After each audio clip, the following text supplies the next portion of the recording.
So, I've been so excited about doing this podcast ever since I featured on your podcast. I was like, oh, I definitely need to get Amy on really, really, really soon. You looking at dogs under your table there? My dog just farted and it like smells, and I'm like, what? I'm like, I didn't do that. So I to be and it was. I'm like, oh, he's like right in front of my desk and farted. So that's what I'm smelling is amazing Jake dog farts. Oh, fantastic. Hi, I'm Absolutely. Amy. So welcome. So where in the world are you dialing in from? I'm in the Chicago suburbs and have been here for most of my adult life between downtown and in the suburbs. Fabulous. Fabulous. Okay. So we almost had this conversation offline and we are like, no, this is a good conversation to start with. So we had a, do you want to tell the story? Yeah. Go on. So a big part of my world these days is centered around, and I'll speak from a US perspective, but I think it's also a global issue.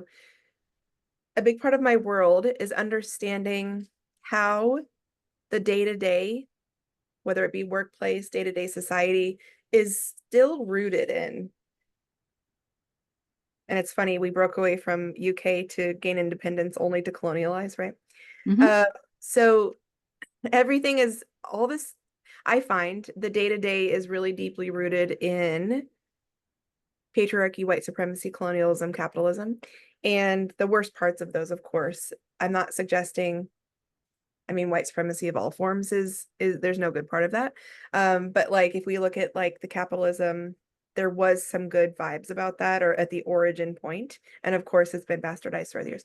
Anyway, so a big part of my world is talking about how those big systems that are rooted in basically that were never designed with people of color and women in mind.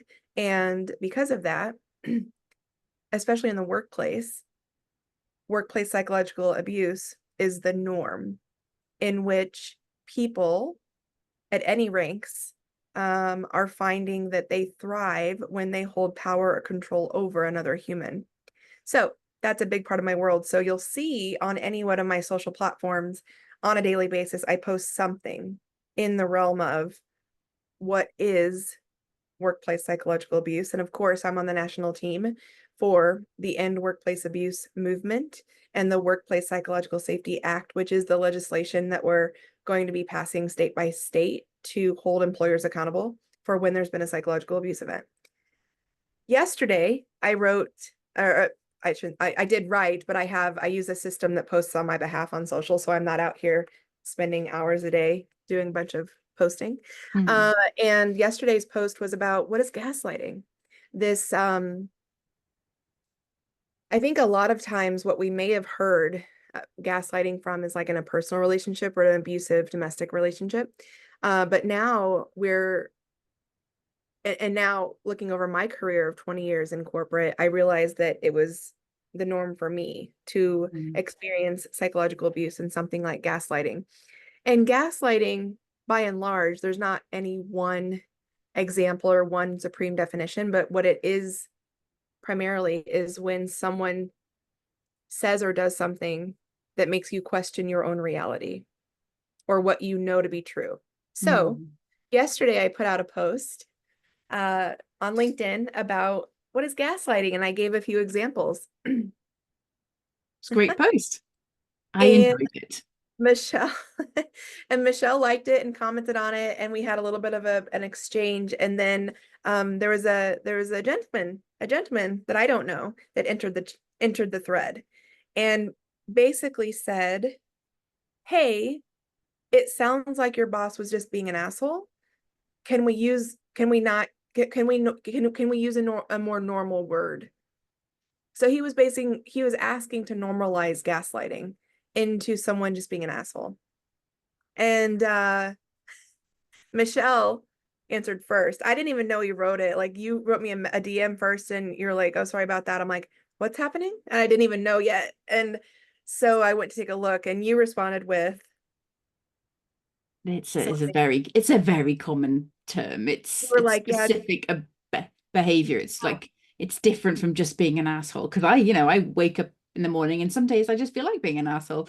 I can't help it. But it's it's like different from being gaslighting an asshole. is a choice. It's a psychological control over someone. It's different Mm. from just being an asshole. We can all be an asshole from day to day. Yeah. And it's realizing, oh, I was being an asshole.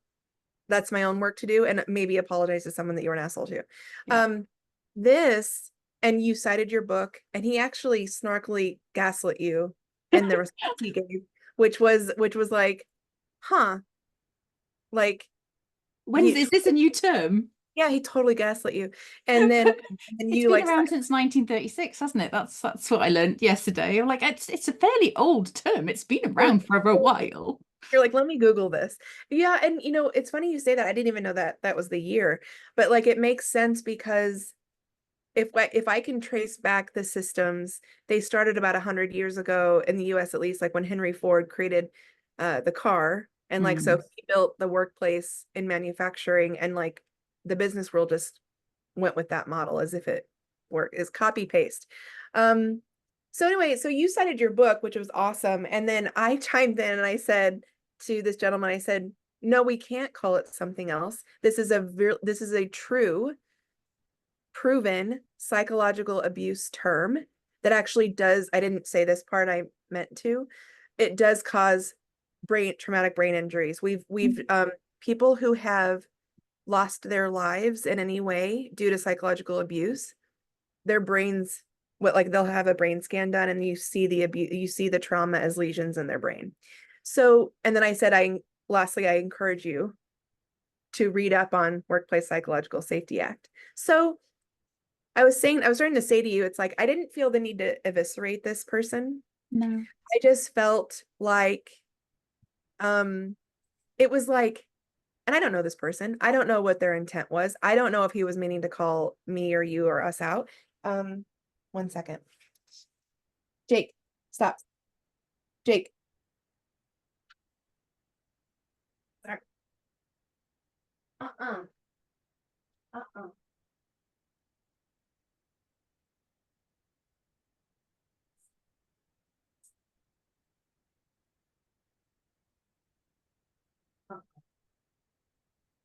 Sorry, Michelle. It's okay. We can just I can just chop this bit out. It's fine. I'm leaving the dog fighting though, just to let you know. That's awesome. I don't know this person. I don't know if they were meaning to cause ill intent or call us out, or maybe they were just blissfully ignorant. But I wrote to you, I was like, I'm just exhausted by those who need so badly to normalize, quote unquote, psychological abuse terms, um, Mm. for their own safety. Yeah. And it's like it's the privilege of being able to go through life and not necessarily experiencing this as well. Yeah, like I'll sometimes this can come off as snarky, but someone will be like, "Oh, I've never had that experience." I'm like, "Well, you've never had to." Mm. And they're like, they'll take that as some kind of way or me having an attitude. I'm like, no, that's just I don't mean, I'm not meaning any snarkiness. I'm that's a fact. You've never had to consider the perspective of someone who has gone through an experience that you've never had because of your privilege or your stature or like whatever your, the programming. So Mm. that's how Mm. the day went yesterday, the morning. Yeah, I just like literally I had that exchange and I brought one of my other friends who's good at dealing with men on the internet. I've asked her to do a workshop on it because I think quite frankly we all need to know. And I was making tea last night, so your morning was my Oh, evening, right. and I literally was like halfway through like stirring the bolognese sauce that I was making, and I was like, oh, he was gaslighting us. It's like Jesus. I was like, Like no, it's no. like look at this live experiment. There's a live demo on yeah. I was like, It's a live demo. It's funny you say that. Not funny, not funny. Every time I post about my lived experience in the workplace, there's one that's much more sensitive. mm, And there were men that came into the thread and literally said, this isn't abuse. You need to be mindful of how you use this word, it's dangerous. And I was like, oh, I didn't even have to say a word. And I didn't, again, it was one of those things where I didn't even know they responded like that. And there were like 10 women that had my back immediately and was like, get out of here, you know. Mhm. But to your point, they're like real life proving, or it's like this is a real life example. Yeah. Yeah. And I love the fact that women come together and Yeah. it's like shoo these idiots away. Let's say that. Shoo them Well, away. Shoo shoo. and I said in my response to him, I was like, and I'd love to share why. Like, I'm not wanting to just like call you out because I don't know, I want your thoughts on this. There are a lot of men in the world that are like, I don't want to talk to anybody ever because Mm. they don't feel quote unquote safe themselves. Fair point. Like because they do have 10 women coming at them if they do make something and it's online, so we of course don't know the intonation or like the intent, you know. So Mm. I do want to I want to educate while giving space. Yeah. I don't want to assume. I told you in the DM, I was like, I give people one shot. If they come back and double down, then it's a different conversation. Yeah. And yeah, I tend to approach people with like that curiosity. So I wrote something about our former president. It wasn't ever a president. He wanted to be president. Our former prime minister, basically comparing, saying if you don't go back to work, working from home, if this had happened, then Bridget Jones would never have met Mr. Darcy. It's like, well, everybody's ever read the book, watched the film, and I have not watched them in 10 years, let's face it, knows that Bridget met the bad guy at work and the good guy in a mum's living room. So it's like you can't even get your facts wrong. Anyway, so some guy came in and he wrote one word, drivel. And I was like, I could have said, is he talking about me? So I asked the question, he hasn't responded, but it's like, are we talking about Mr. Johnson or me there, drivel wise? Question mark. What is drivel? Oh, drivel is an English colloquialism for nonsense. Nonsense. So to your point, it's like, to your point, yeah, it's, I think where I like to land, because I'm a healer and a warrior, Mhm. I like to land in the middle. And then depending on how you respond a second time, that depends on where I go next. Or I might just say, I don't have the capacity for this today. You don't get my energy block. Block. Yeah. Yes, I was doing a live today and I was looking for sort of some of these like bad, comments and debates and stuff. And I realized I can't find any of them on any of my posts because I've blocked all of these idiots. So it's like, oh well. So interesting you say that too. I mean, as the organization, the national team for End Workplace Abuse, there were a couple of my teammates that chimed into the one that was really bad. Not this one yesterday, but the one that I was talking about before. He like went in on me. I ended up blocking him. And if you don't know, like that deletes it deletes the actual example. So I know that now. So if it happens again, Screenshot, I'll then block. screenshot and then block. Yeah. Just because like, and again, and I would mark out their name, but I would say, hey, y'all, this is a real-time example. If you're experiencing this, this is X. Because that's the biggest thing that we're doing, we as End Workplace Abuse and for the Workplace Psychological Safety Act, we're trying to show what it even is. Because a lot of people, again, will want to either normalize it or brush it off as, oh, that person's just having a bad day. Again, there's a difference. Yeah. So it's giving the grace to say like, you okay? Are you having a good day? What's up? And if it's depending on that, like that exchange, but have a human exchange first. And if they double down on an ill intent, then you get to choose how to either opt in or opt out of the energy that they're Yeah. bringing. It almost depends on the time of month for me, whether I'm going to be opting in or opting out, let's face it. So had this been last week, I was in my luteal bleed phase. And we had a full moon, Mhm. super big harvest moon, and starting the eclipse season.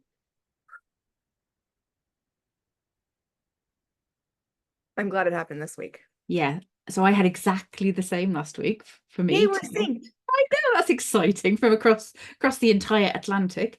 and half a continent, let's face it. And yeah, I didn't post at all last week, so I was like, I Mm-mm. can't. I just I don't know that I did either because you know what I did? We're getting off topic. But you know what okay. I did last week? I did tee up a post. I said, because I had read something. I'd read one more thing that was like, oh, it must be her time of the month. And I was like, oh my God, can we and I'm wondering now that I'm saying that out loud. No, it's not the same as the experience yesterday. Like saying like, because I don't want to normalize it's her time of the month. Actually, I want to like delete that from our whole knowledge base. Because it's oh, it's she's crazy, it's hormones, it's hysteria, it's this that. It's that thing that people have used to like kind of put silence. what people who experience menstruation is actually feeling on the inside is such a biological plummet and spike of hormones. Like it's real. It's not Mm. just and I feel like we just sloughed it off. So I teed up a post last week and I put it in my notes. And it's so valid and it's such a good post, but it was so raged and like enraged last week. I'm gonna post it at some point, but it's just with probably some more. Maybe I should have posted it. Mm. No, it's interesting, isn't it? And it's It was really, that's it's minimizing, isn't it? It's like, yeah, obviously she's just crazy. She's just, she's hormonal. yeah. And it's just another way of silencing, shutting women up because, and When we yeah. just really were, what if someone experienced like a bad head cold for Hmm. a whole week every month? Hmm. Would we treat them differently? Yeah. We would. Oh, you mean from like a compassionate place. Yeah, I wouldn't. sorry. It's like, yeah, we would like, I would oh, give them some hot lemon and oh, stuff and let's look after care, them. like yeah, we'd want to nurture them. We wouldn't be like, oh, let's not give them any big responsibilities this week. And well, or maybe we would from a caring place, not from a place that is less than. So Mm. anyway, I digress. That makes sense. So I think we've touched on the workplace psychological safety act, and I've loved following what you're doing with that. So what's the and I know these things are very tricky because Yeah. it's state to state to state. So what's the what would I say, what's the state of the union, I suppose, with that? Yeah. So the state of the state right now, and I lead the marketing squad, not lead. We don't have hierarchy. I'm in the marketing squad. Hmm. Um, so from our standpoint, there's three things we have going on. One is we're creating a campaign where we're reenacting what psychological abuse in the workplace looks like. So the scenarios that we're talking about, gaslighting, mobbing, bullying, dismissing, institutional bias, undermining, those things that, Mm. again, someone could easily slough off as, oh, and again, it's nuanced. I'm not saying it's a blanket. It's like but when somebody is repeating a pattern of behavior, that's when it's the abuse. The one and dones, you want to give human grace and saying that you have a bad day. You want to go home? You want to rest? What you need to poop? Like, what do you need? And Yeah. giving like that space. But then understanding really quickly what to do or how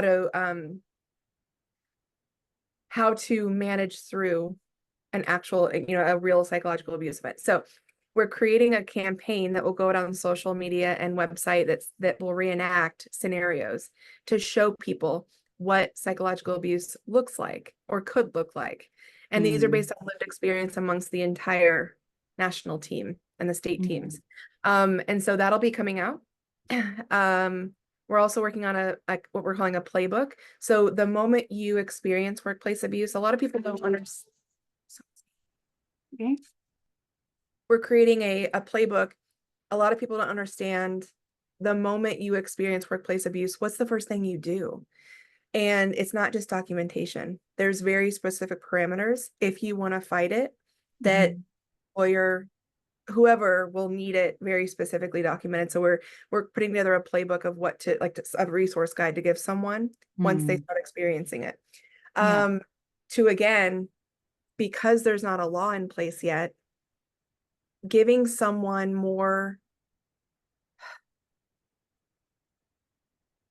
you feel so isolated and alone when you are going through that. We want to not only be there for you, we want to walk alongside you so that, because the workplace will make you feel crazy that you're the problem. So Yes. we're just wanting to walk alongside you and give you something to manage it while you create your own exit plan. Because a lot of people, we don't have a lot in place. And there's not anything in the workplace to uphold psychological safety. So someone's just on their own. So we want to create that playbook for them. And then lastly, yay, we're starting a national and workplace abuse podcast. So that's Yay. that's what's happening in the marketing function. But to your point about the legislation, so in 24, in Rhode Island, we made the most progress. It almost went to the floor to be voted, but Congress ran out of the session ran out of time. That happens. So the good news is we have state bill directors in almost all 50 states. 51. It's like it's your country. Are we talking about Puerto Rico? That's the thing. It's like we don't know. 50, 51. Yeah. We have state bill directors who run their own shop in their state because they know what it takes to pass it in their state. Also, they're the experts on what laws are currently underway. To your point, it gets very interesting state by state. That's why we have those state teams, and I'm on the national team. So those state teams, Massachusetts and Rhode Island are the ones that got the furthest in 24. 25 is going to be huge for so many states. There's at least 10 that are going to be up on the agendas in 25. And the whole goal is to pass state by state and then ultimately a federal law toward protecting against workplace psychological abuse. So that's the state of the state where we're ramping up for 25. We are the good news is like we brought more state bill directors on this year. So we have that much more support out in the field and doing the best we can because we're not even at nonprofit status. So we're all volunteers doing all of this work because we're so impassioned by how much support we know that individuals need when they experience this abuse. Yeah. And it's having been, I would say, it's the word victim. It's like having experienced this abuse myself. You can, whatever word lands for you. Yeah. Yeah. And it's almost like it takes a while to actually think, hang on a second. This is not okay. This is like, because as women, sometimes we're kept behaving through all of these coercive control techniques.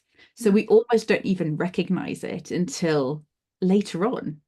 Or we have this like, it's like, am I the arsehole? Is it me? Am I being sensitive? And we're almost gaslighting ourselves. Yeah. So yeah, I'm really looking forward to seeing all what you're up to because it's fascinating and so desperately needed. It can be so re-triggering too. I had to tell you recently, I find, and you bring up women, I went to almost 10 senior women in my workplace for support. And it ranged from suck it up to talk to HR or like hands up. Like the moment I said abuse, they were like, they didn't want to touch me with a 10-foot stick. And these are women who had championed me throughout my career. To the tune of, and so this is something recently that came out. One of the women that I talked to was let go of the place and is now suing them for discrimination for some of the same things that I talked to her about. And she turned a cheek. So I'm both proud of her and I'm disappointed. Yes, it's like pissed. Yeah, I was like, right on. Oh, it just didn't feel good inside me. So I spent some time within my energy, and saying, okay, because I think there's duality. She was perpetuating the very systems that I talked about earlier in the episode to get and stay where she is. It's tricky, isn't it? And she knew, because she was experiencing it. Now it's out in the open. She's suing. Now it's out in the open that she was experiencing the same thing. So like, I give grace and compassion to her, but also I'm frustrated with the outcome of, like, I was told, like, no, because she, very high ranking executive, has a lot more resources than I do, and she can take that on. Yeah. But I So, suppose when somebody's drowning, right. sometimes you can't help other people around you, Right. even though you So, recognize they're drowning. So so it it's gets to be self-protection, true. isn't it? Yeah, it gets to be true. It's like I can be frustrated and proud of her, and they both exist. Yes. And that's one of the beauties. Like sometimes like we can live in cognitive dissonance. It's fine. It's okay. It's like we don't have to be massively certain. Right. So to massively change the subject now, one of the things that completely drew me to you, Amy, was magic. Tell me about the magic. Magic.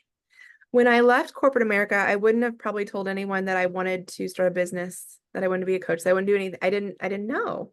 But I also knew that there was something stirring inside me. Like I literally, physically, viscerally felt it. And it's Mm, something that I've had since I was a child. And it's my soul. It's my unique, I call my unique brilliance magic, mhm, because everyone has magic. No one can do what you do, how you do it. That's your magic.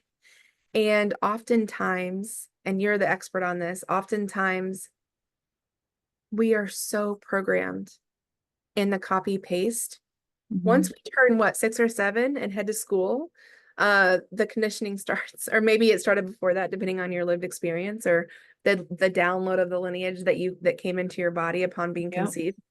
Um, so the magic, when I left corporate and I became, I told my husband, I was like, we gotta get our affairs in order. We've got to figure out who's taking care of our pups if something happens to both of us. He's like, okay, you do that.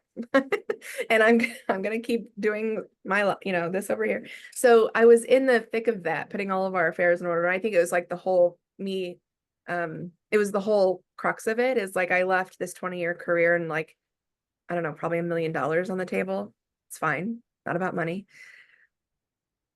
So I was like getting all of our paperwork and everything.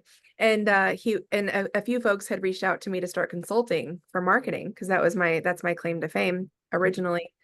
And it still kind of is. And I was like, and again, my husband was like, "Do you want to start an LLC?" I'm like, "Sure, sure."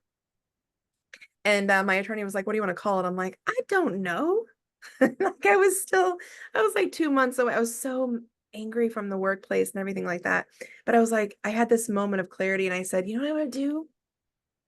I want to unlock the magic that's always been inside and that's been dimmed or programmed out for any reason, Mhm.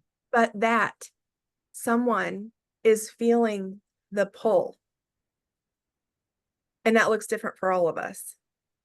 My pull was, can you hear the vacuum? No. Okay. My pull was starting to realize that I was here. I came here to Earth to be on the forefront of helping humanity return to themselves. And I knew that wasn't my day to day. So I was drinking alcohol ad nauseum to numb the pull. Mm. So the magic is what we already feel. Like our bodies are already, like, years ahead of us, meaning like our bodies already know. Nature already knows. It's ultimate playbook. So for me, the magic, and for what I reignite, it's always the people I serve, the women I serve, it's them. And I allow the space for them to explore how to pull and fan that flame, that magic, so that it's now out in front of us. And a lot of times our magic doesn't necessarily sync up with our day-to-day. So it's like, how do we balance that? And a lot of it is balancing the divine feminine of what we're feeling coming back in with the masculine of the action, structure, order, etc. It's the balance between the two. And when you can figure that out, that's mind-blowing. Yep.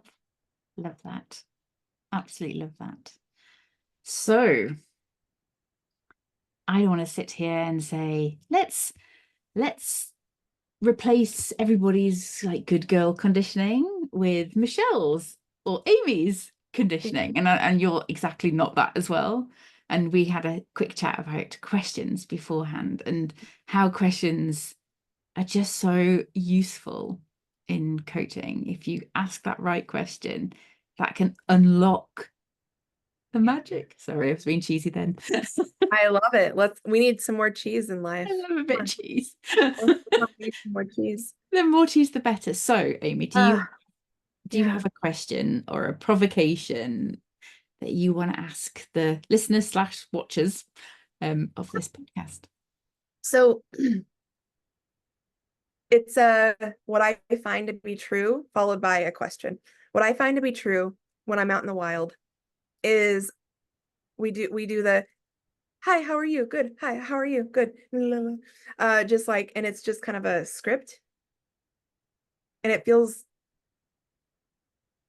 to me, I know that some people just like the pleasantry to move on about their day.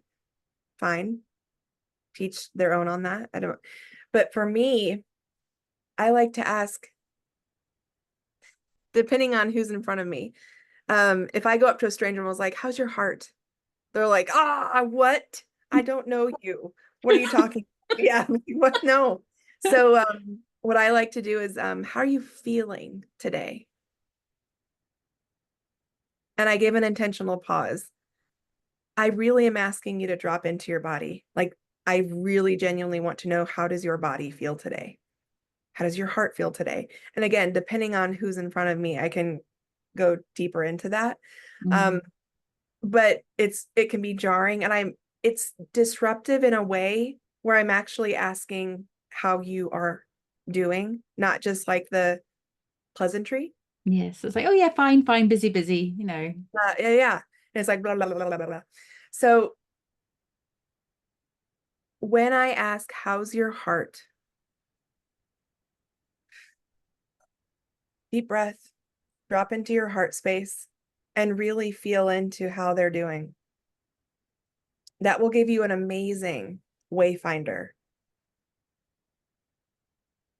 of what might feel just a little bit off that day. And that's the breadcrumb or the thread to pull if you want to. Now, a lot of people who do that exercise will be like, nah, I don't want to feel that. Not today. Not today, thank you.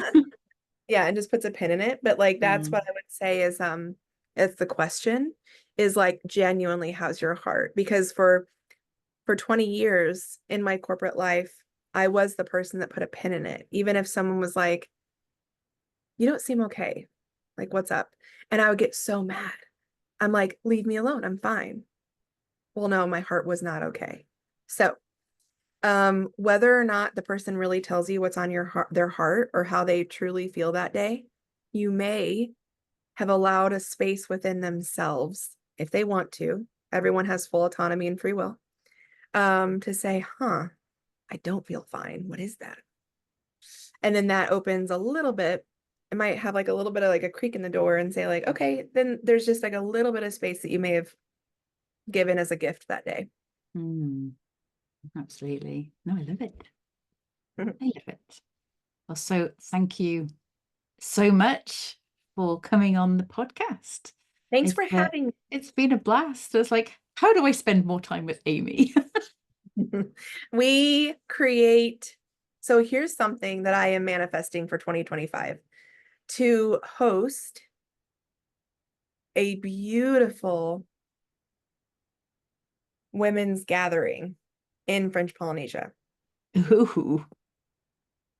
So I imagine you'll be there in some capacity, whether co-host, teacher, guide, facilitator, participant, something. Yeah. It's like, ooh, Yes, we need to manifest a lot of money to be able to. Yes, we're like, oh, how can we? My brain's already doing. I've got like a very strong that masculine activator streak, and I'm like, so what we need to do. They're going to the right partner is going to pay us to come. Oh, brilliant. Excellent. So imagine beautifully dancing in the rain on the shoreline. Imagine being under the full moon's light and joining in beautiful ceremony. Imagine just sitting still, surrounded by nature.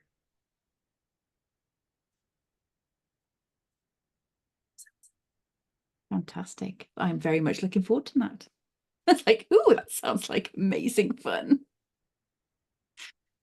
It's going to be amazing. Yes, it is. Well, thank you ever so much. Thank you. Sister from across the, what kind of word rhymes with sister that's like body of water? I have no idea. Sister from across the Worcester. No, that's not something. Yeah. We'll figure it out. We will figure it out. They'll come to me when I'm making tea again. We're having lasagna tonight using the spaghetti bolognese from last night because, of course, why wouldn't we? Why not? Thanks, love. It was No, great to thank talk. you. Thank you.